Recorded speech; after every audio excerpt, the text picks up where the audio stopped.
I've had the pleasure of working with 3 female directors, which I think is a lot, but not enough by any stretch of the imagination. And I don't necessarily think that female directors are better than a male director or anything like that, most certainly not, but it's so nice to have a female perspective and to be able to collaborate mentally, emotionally on a particular subject matter.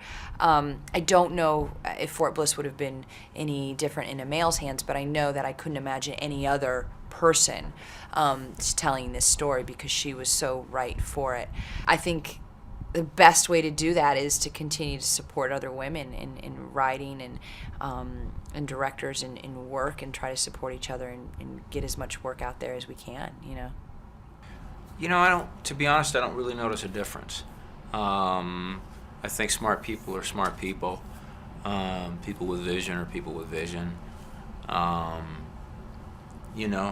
women that I've had the fortune to work with have been smart and had vision and made great stuff, I figure you go to work with whoever shows up on that day, and Claudia, I don't think it has anything to do with her being a woman, but she just really did her homework.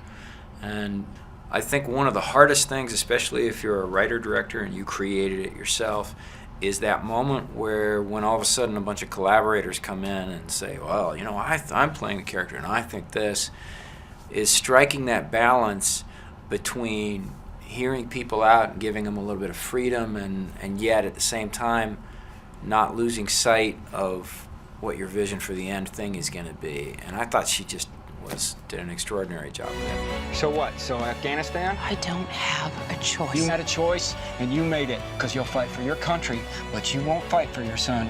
Sometimes I think Paul would have been better off if I hadn't come back. All I know is you're one hell of a medic.